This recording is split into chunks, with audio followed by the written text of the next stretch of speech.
Hello and welcome to another episode or video, depending on whether you're listening or watching this. So this is, you'll probably notice it has arrived a little bit earlier in the week than you usually do. It's because I'm recording this for International Men's Day. Now this is something that I wanted to talk about for some time, and that is the subject of my experiences and working as a guy within the forest school, bushcraft and outdoor education space, and the education space in general. So kind of my perspective of the barriers, the positive points, and kind of what it's like being a guy within this sector. And I thought probably no more appropriate day than International Men's Day to basically talk about that. So that is what we're going to do. I'm going to try and stay on topic. I've got a couple of points I'd like to get through, but I'll try not to ramble on too much. I hope this will just give you some insights into kind of my experience. But before we go, I feel the need that there should be a couple of caveats here. So first of all, this is based on my experience, my personal experience. Doesn't necessarily reflect that of all men in outdoors or even all outdoor leaders. It's just where I've come from, and also the other thing to say is that this is not saying that there aren't challenges on the other side of the spectrum. There aren't very big challenges that women face in jobs all over the place, but I'm not qualified to talk about that because I'm male. So that's really the big caveat. My own experience, my perceptions of how things are. So as many of you know, I originally trained as a primary school teacher, and primary school teaching, like forest school, is predominantly a female sector. As with most of the kind of more caring professions. And so when I was going through teacher training at university, I was one of I think it was 14 men on a course of 120 students. So we were in the minority. Whenever I went on a school placement, I was very often either the only male teacher or one of two male teachers, and typically they would end up in year 6. You all know how it goes with education. And then when I moved into forest school, I did still the same. I would say forest school is predominantly female led. Bushcraft, however, swings completely the opposite way. So there is that kind of, and I think that's what leads to part of the divide, but we'll get into that in a bit.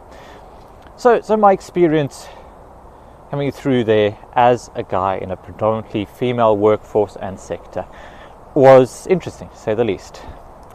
There were certain expectations of the way that I would interact, behave, and my role within the space.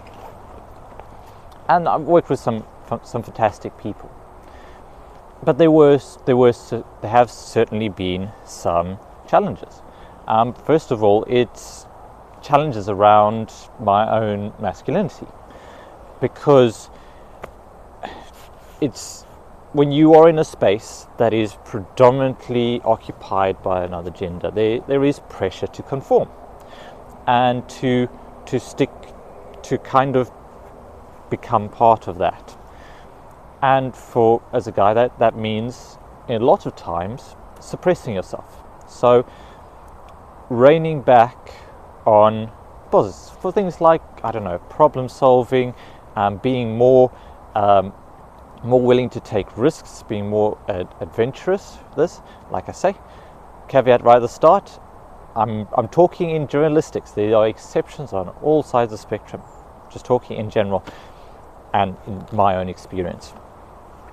It's very much that I had to be quieter, and I had to be, I felt like I had to be less assertive.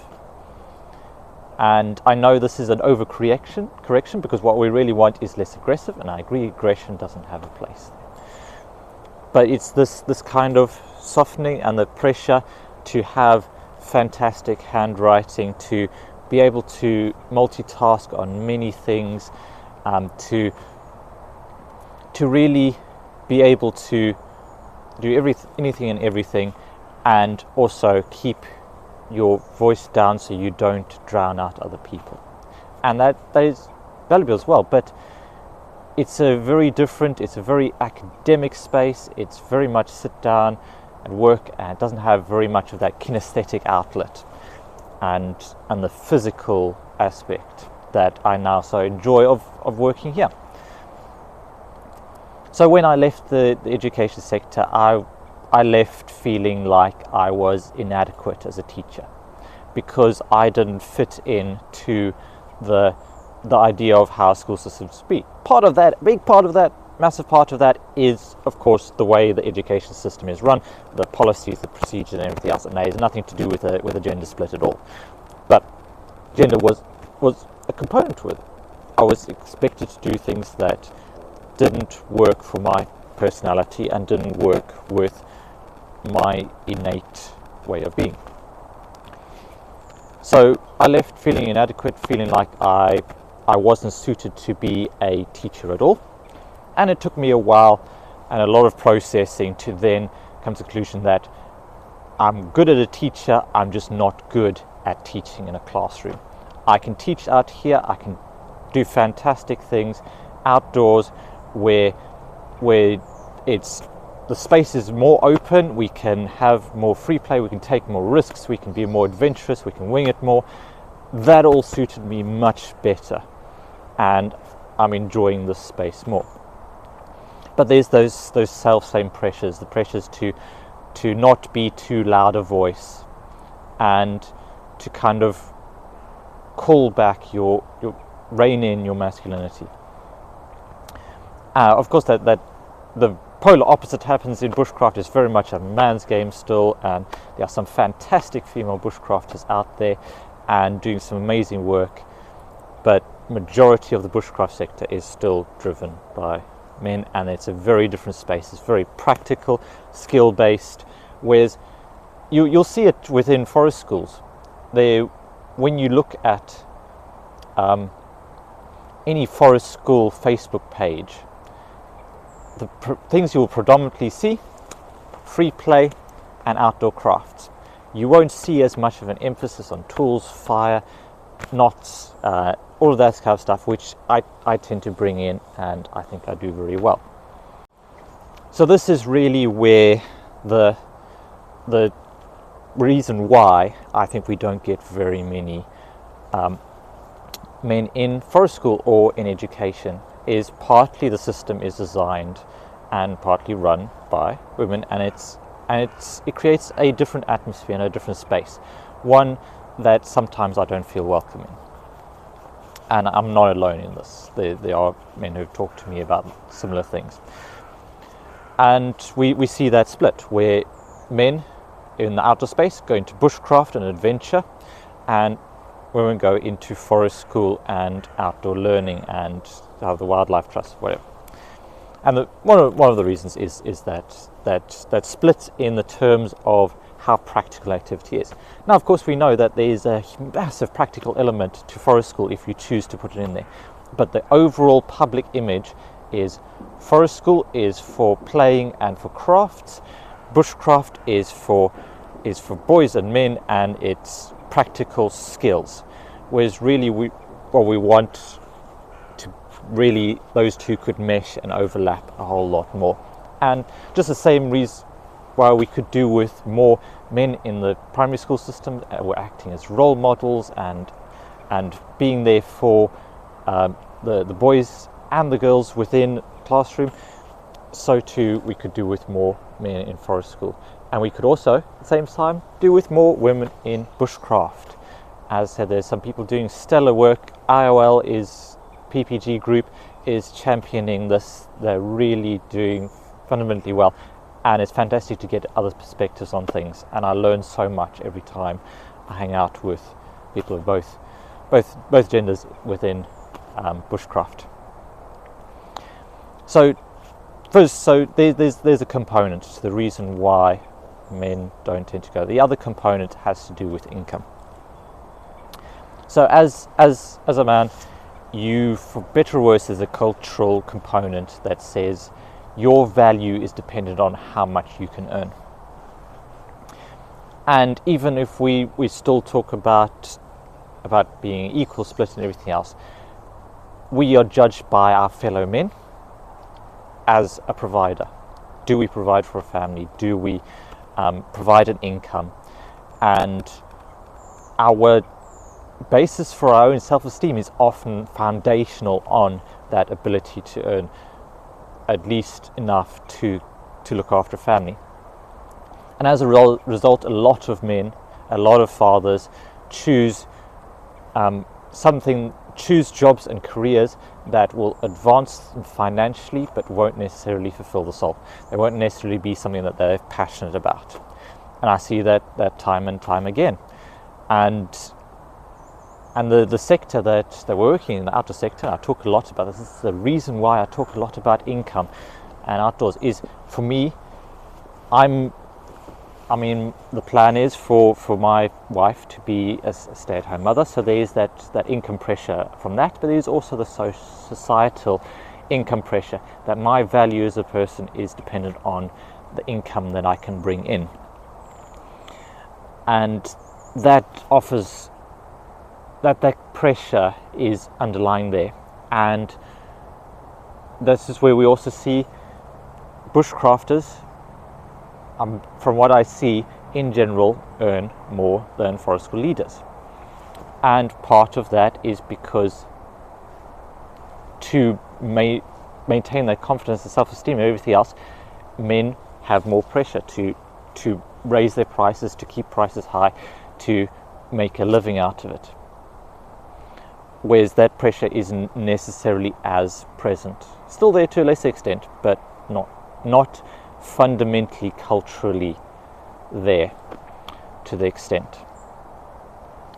So that means there's certain pressures, and it makes things difficult because you're always looking at things through the lens of income. And if you want to get more men into the outdoor space, then the pay rates and stuff and the income you can earn from it has got to rise. And not that I think that's a bad thing at all. But we see that quite often, the choosing of business over passion. And I'm lucky enough that I've been able to have a long run up on this, and the pressure hasn't been on because I haven't had dependents often. I've had a lot of support from family and so on, and so I've been able to make a go of it in this space, but the pressure has always been there. So that's a main challenge. So we have the space it is in and gender roles, and you see that sometimes with men that come into the forest school sessions that I run, because most men are working during the week and most stay-at-home parents are going to be women. So most of the people I get to my sessions, forest school sessions that I run during the week, are women. And then when you get the odd father or uncle coming in, there's almost like a bubble that happens around them. They'll tend to be off, part of playing with the children and everything else, but they won't necessarily be as included into the group. And that's why I've tried to create men's only spaces as well there, just to try and bring them into the fold. But it feels like you're stepping into a space that's not designed for you, and we need to be aware of this. The third big, I won't say it's an obstacle to men joining the kind of teaching profession and so on, but it's definitely something that we can think that is present and on your mind.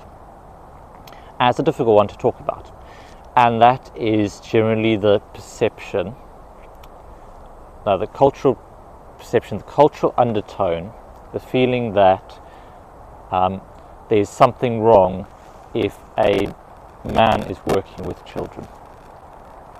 That the children are in potentially more danger if a man is working with them, because the whole idea of men basically being sexual predators of some sort or another. And that means that as a guy working within that and working with children, you are always conscious of that. It is always in the background of information, like, okay, am I sure that there's other people around me? Am I always making sure that I'm not too close to any one child? And this was kind of hammered in the school system. It was you can't give comfort at all, really. You have to pretty much hand it over to a female member of staff if a child's distressed or whatever, and actually really does need a hug and needs physical comfort. You can't give it. And there are implications there as well, because children need comfort, and if they see the men not able to give comfort, the male role models that they have, then they will always view men as kind of less emotional, less feeling, less empathetic, and it will colour their view of men in general going forward.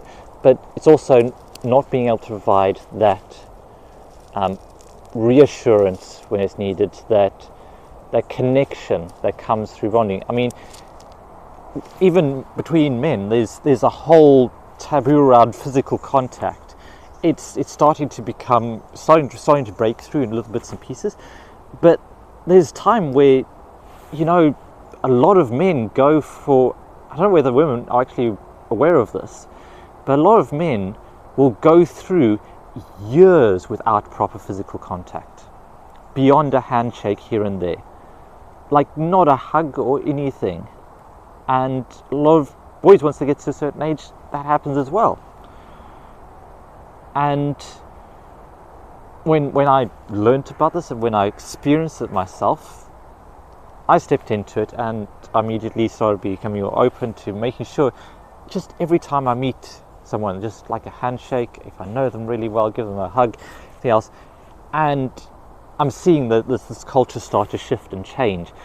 But there is that kind of taboo around physical contact, and I've had to kind of unlearn that a little bit. It's still good to have boundaries, and still good to make sure that you are protecting yourself and you're protecting the children.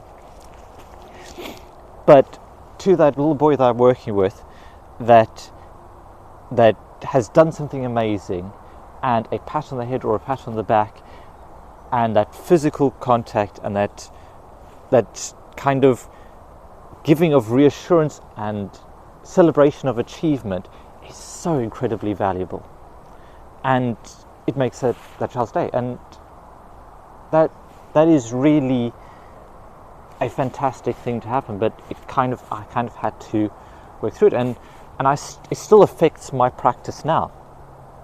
When I'm working with a female co-lead and we have a drop-off session, I will be the last one that takes any child to the toilet or whatever, because I'm conscious that I shouldn't be one to do it. It's that it would,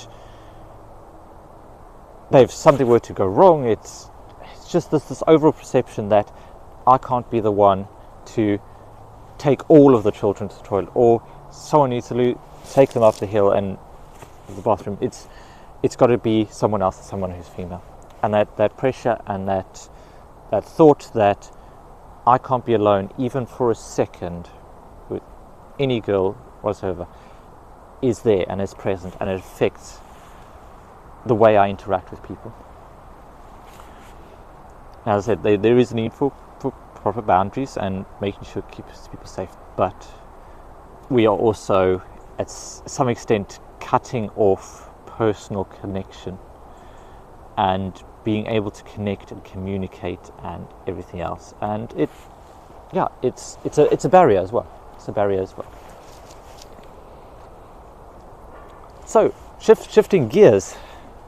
So that has been my experience. This being outdoors has really been able to fulfill me in many ways, but I'm still kind of shaking off that institutional, you have to be this kind of person, and kind of coming in tune with positive masculinity. So being that caring, protecting, but also kind of firm person within a group is something that I'm still working on, still developing, and I think I'm coming more to terms with what actually masculinity means to me and how to celebrate it amongst the boys that I work with.